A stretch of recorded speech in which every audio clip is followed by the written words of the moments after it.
Se vienen las vacaciones y todos estamos listos para descansar, respirar y desfogarnos de las cargas del día a día. Definitivamente es un buen tiempo. Sin embargo, existe un problema. Que a Dios lo dejamos cuidando la casa. En vacaciones dejamos de orar, de pasar tiempo en intimidad con Él y hasta dejamos de congregarnos. Y déjame decirte que Dios no cierra por vacaciones. Recordemos que el único que aliviana nuestras cargas es Jesús. No importa cuántos días de vacaciones tomemos, solo en Él alcanzaremos descanso. En casa, en la playa o en las montañas, estamos con Dios todo el tiempo. Amén. Y el tema de hoy es el nombre que es sobre todo nombre. Ya sabemos a quién se refiere. Y quiero poner un poco de historia de lo que sucedía en el tiempo en el cual nuestro Señor Jesucristo llegó a la tierra.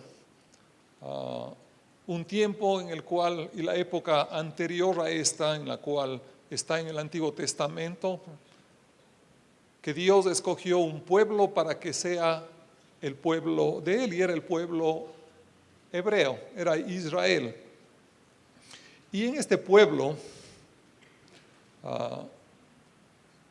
cada vez que unos padres debían dar un nombre a un niño, pues era un gran acontecimiento porque pensaban bien en cómo hacerlo y muchas veces lo hacían de acuerdo a lo que el niño era o sería. Por ejemplo, cuando Jacob nació y heredó la primogenitura, quitándole pues en cierta forma a Esaú, los padres le pusieron de nombre justamente Jacob, que significa el que suplanta. Cuando María fue concebida por el Espíritu Santo, ella y José no pudieron escoger el nombre, porque en este caso fue Dios Padre el que a través del ángel que Él envió, dio el nombre que tendría el Hijo de Dios. Y eso está en Mateo capítulo 1, que quiero que por favor, si tiene su Biblia, vaya hacia allá. Los versículos, el versículo 21 en adelante, 21 al 23 realmente. El ángel se aparece y le dice esto a José: y dará a luz un hijo y llamará su nombre Jesús, porque él salvará a su pueblo de sus pecados. El nombre de Jesús tiene un significado, que es Salvador o Redentor. 22. Todo esto aconteció para que se cumpliese lo dicho por el Señor por medio del profeta cuando dijo: he aquí una virgen concebirá y dará a luz un hijo y llamará su nombre Emmanuel, que traducido es Dios con nosotros. Proféticamente, esto está en el Antiguo Testamento y ya estaba en Isaías como 600 años antes, profetizado de que el Hijo de Dios vendría y se encarnaría y se llamaría también Emmanuel, que tenía un significado que es Dios con nosotros. Los cristianos tenemos la bendición de que Dios envió a su Hijo y su Hijo se encarnó y se hizo hombre para que estuviera en la tierra compartiendo, ministrando y que pudiéramos conocerle a través de Él, el gran Dios Todopoderoso, el Padre de nuestro Señor Jesucristo. Y en la actualidad ha cambiado las cosas, ahora tenemos por lo menos un nombre y un apellido. El apellido generalmente lo traemos ya por la herencia, ¿no es cierto? Y el nombre que se pone ahora difiere un poco porque es más por gusto de los padres o por el que está de moda o revisamos en algún lado cuál nos gusta, etcétera, etcétera. Pero lo importante del nombre es que el nombre proyecta nuestra persona hacia los demás. Nos ayuda para podernos comunicar e interactuar unos a otros y actúa como un puente para interactuar con otras personas. Cuando yo doy mi nombre o facilito mi nombre a otra persona es que me estoy abriendo a esa persona. Cuando yo me presento y me digo: me llamo Marlo Palacios, mucho gusto, estoy abriéndome para que la persona me conozca y que yo pueda interactuar. Eso es lo que ha hecho Dios también al presentarse a nosotros y al tener un nombre con el cual le podemos identificar.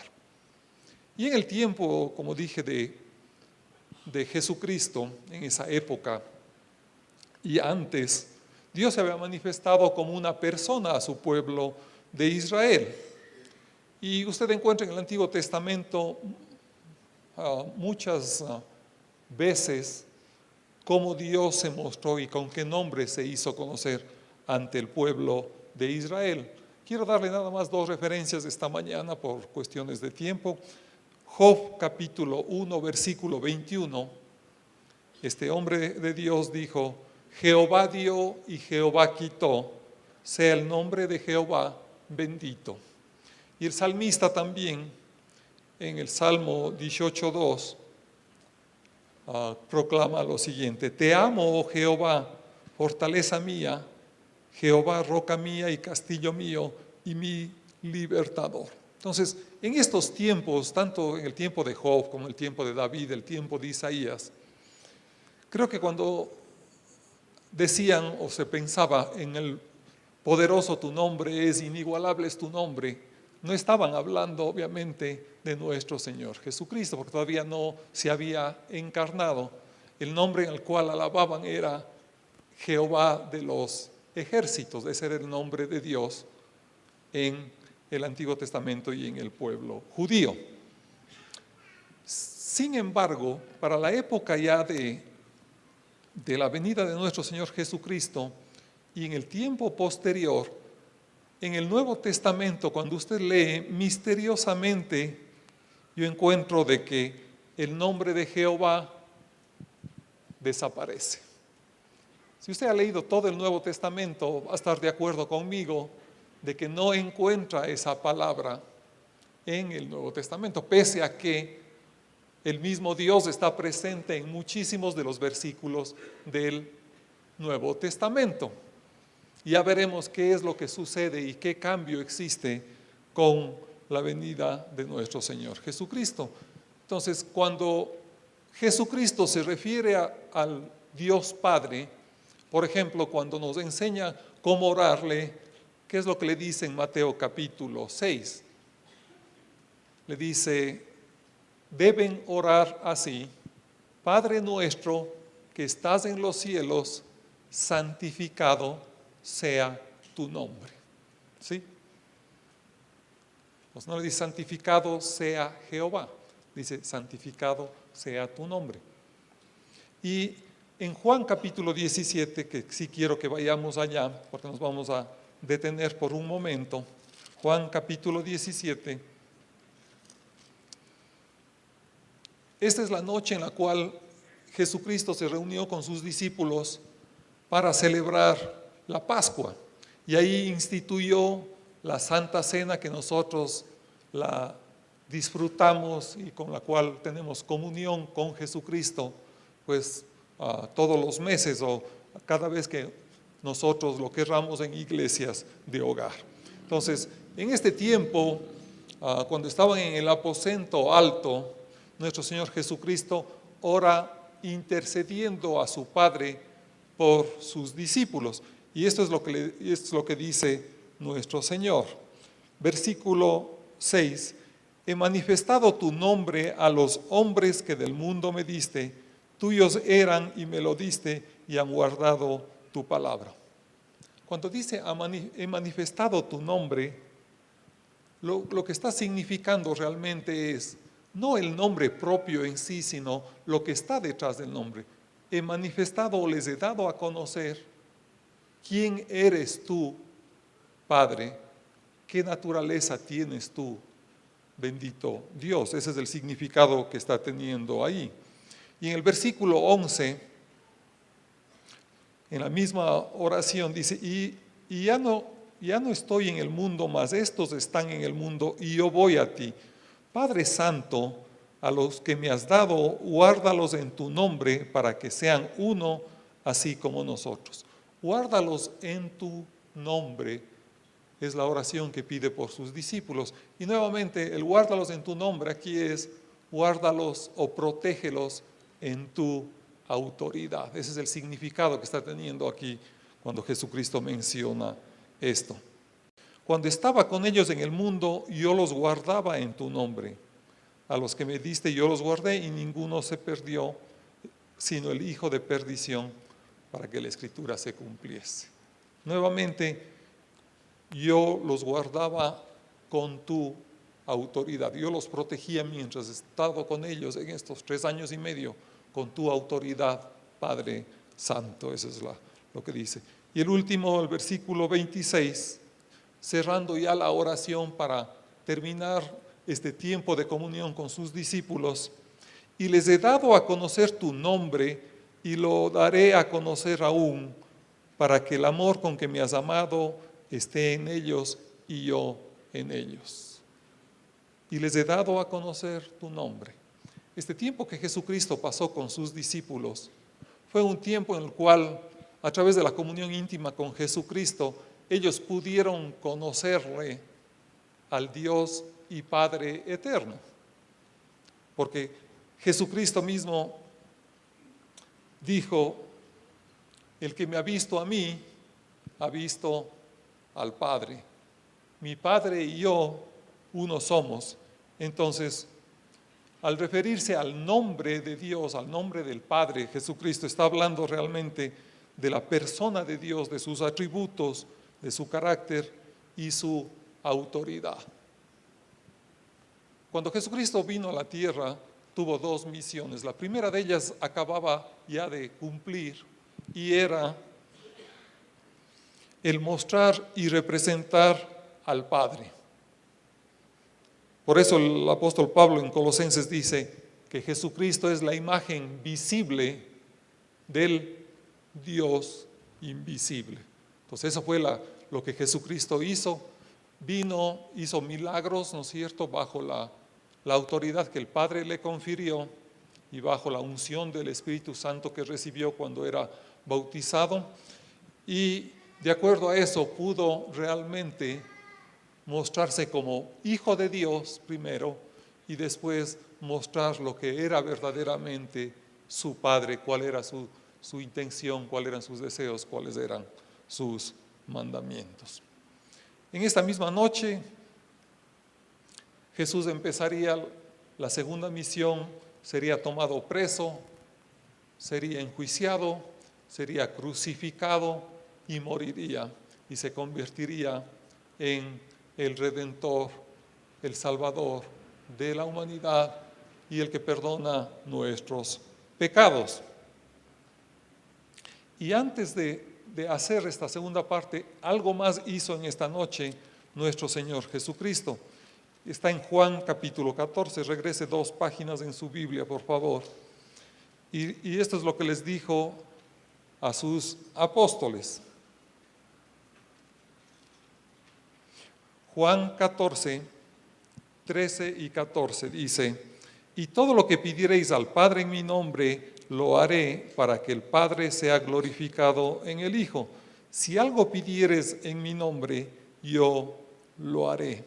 Y un poco más adelante, esa misma noche, 15:16, el versículo 16 del capítulo 15 dice: no me elegisteis vosotros a mí, sino que yo os elegí a vosotros y os he puesto para que vayáis y llevéis fruto y vuestro fruto permanezca, para que todo lo que pidiereis al Padre en mi nombre, Él os lo dé.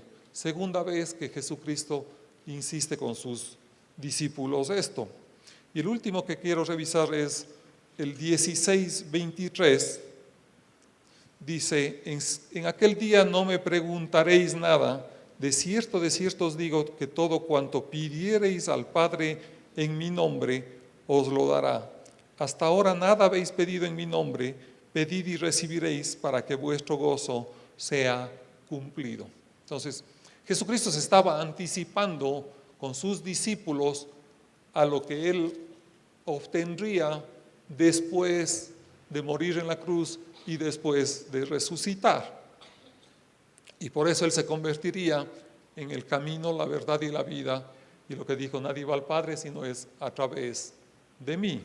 Entonces, cuando en Mateo, Jesucristo, Mateo 28, por favor, si puede ir allá, Mateo 28, vamos a ver el versículo 18. Jesucristo se aparece a los discípulos 10 días después de que murió, resucitó.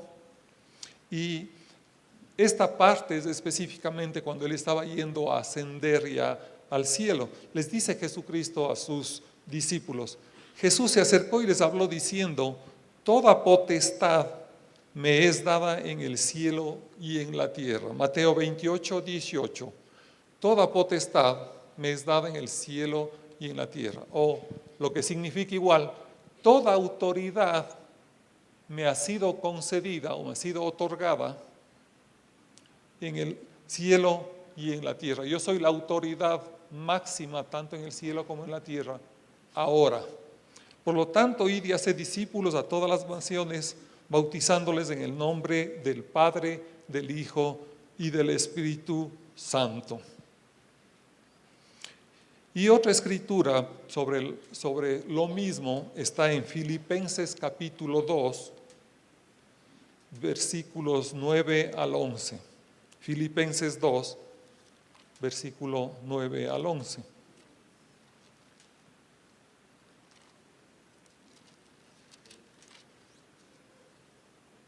El apóstol Pablo está diciendo cómo fue entronizado nuestro Señor Jesucristo y por qué razón lo fue. Entonces, vamos a ir un poco más arriba desde el versículo 5, Filipenses capítulo 2, vamos a estar desde el versículo 5.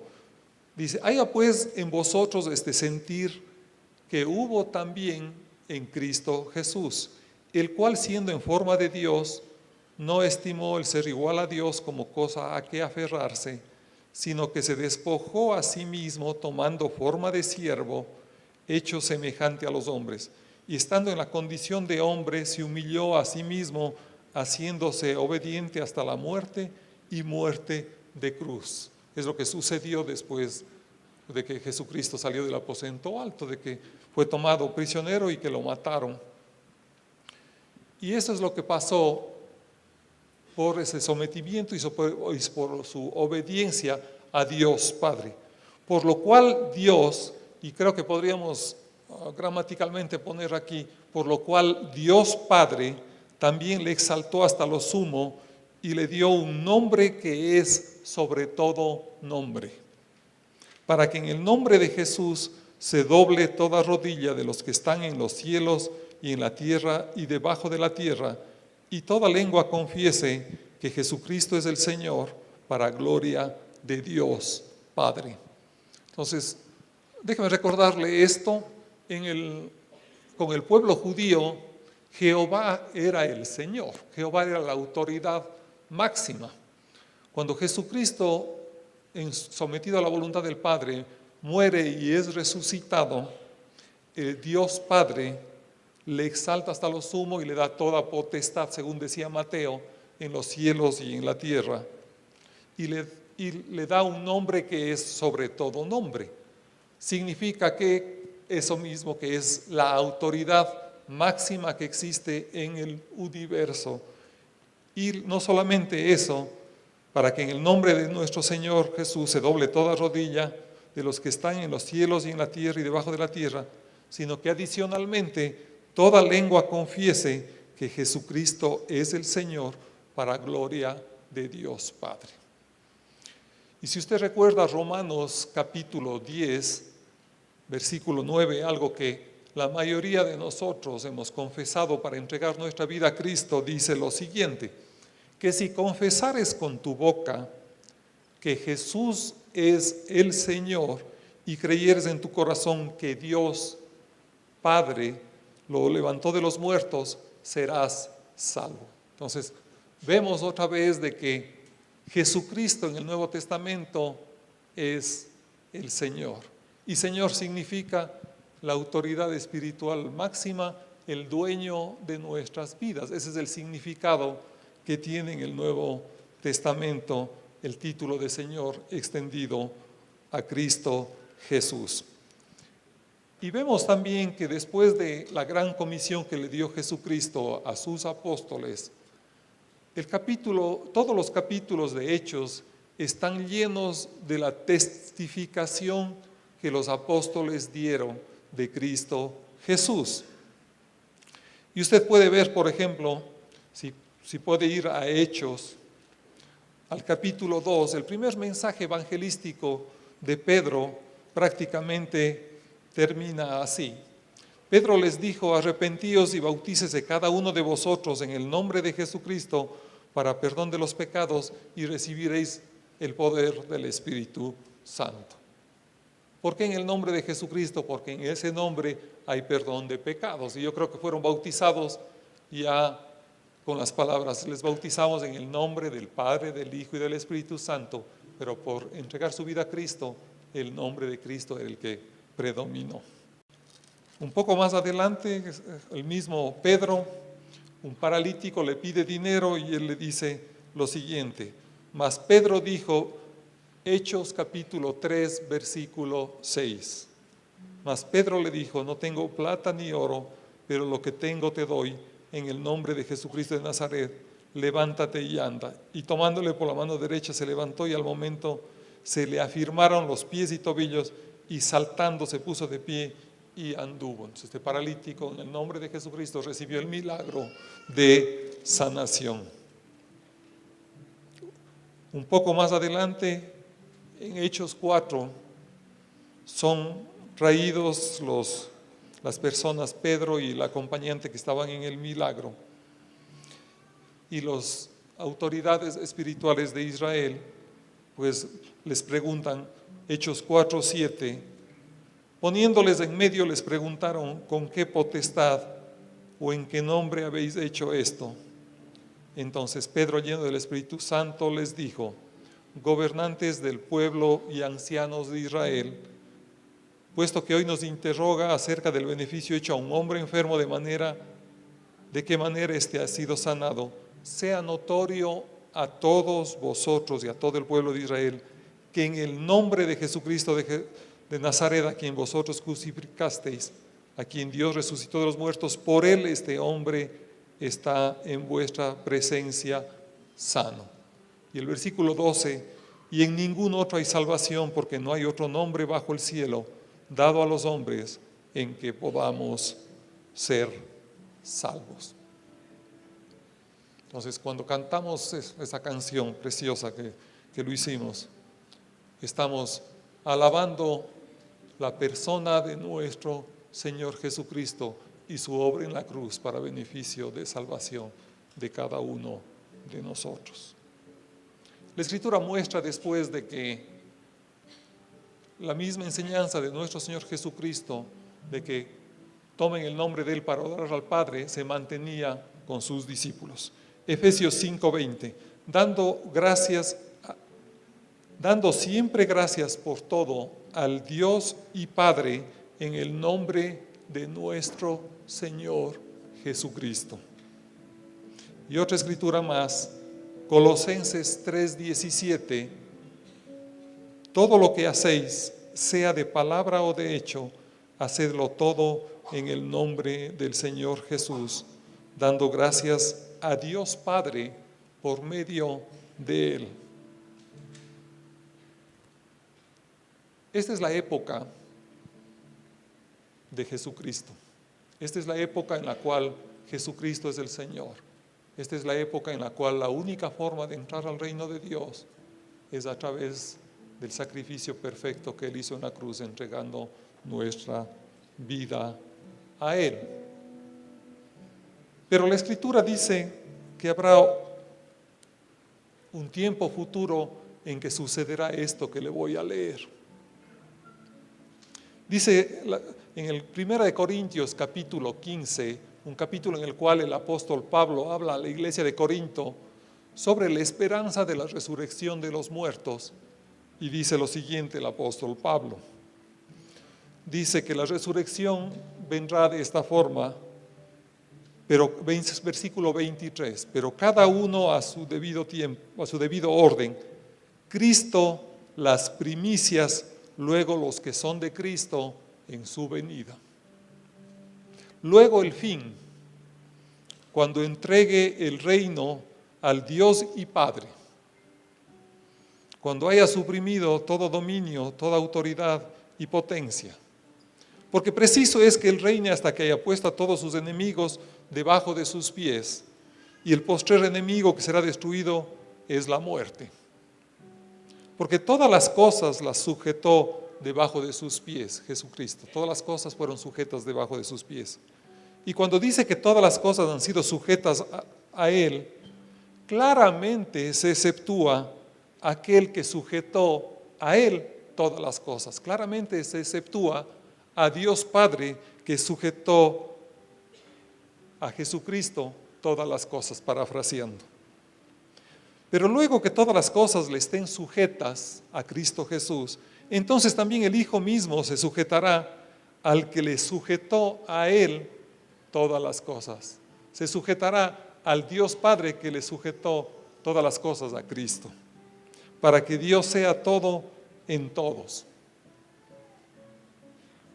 En la actualidad, Dios Padre ha dado la potestad al Hijo. Y por eso es que incluso Él ha dicho, retiren mi nombre, yo diría. Y la Escritura en el Nuevo Testamento, la forma como identificamos a Dios Padre es únicamente como esta, Efesios 1:3, bendito sea el Dios y Padre de nuestro Señor Jesucristo. Bendito sea el Dios y Padre de nuestro Señor Jesucristo. No debemos olvidarnos que hay un Dios Padre que es al que debemos dar la gloria final. Pero que este es el tiempo en el cual Jesucristo es el Señor y tiene toda autoridad para salvarnos, redimirnos y mantenernos en el reino de Dios. Pero como hemos visto en la Escritura, habrá un tiempo en el cual esto terminará. Habrá un tiempo en el cual cuando Jesucristo regrese, ya no habrá más necesidad de un Redentor o de un Salvador, porque la vida eterna de las personas ya se habrán definido. Unos serán cabras y otros serán ovejas, y de acuerdo a eso irán a convivir y tener comunión con Dios o a un lugar que no quisiera que nadie estuviera ahí. Y por eso apremia el tiempo para que cada uno de nosotros comparta con las personas la tarea que Jesucristo encomendó hace 2000 años. Que vayamos y hagamos discípulos en todo el mundo y que los bauticemos en el nombre del Padre, del Hijo y del Espíritu Santo, para que se conviertan de las tinieblas a la luz de Dios Todopoderoso. Y eso es lo que quiero dejarles esta mañana. Cada uno de nosotros somos testigos de Dios y discípulos de Cristo Jesús. Amén.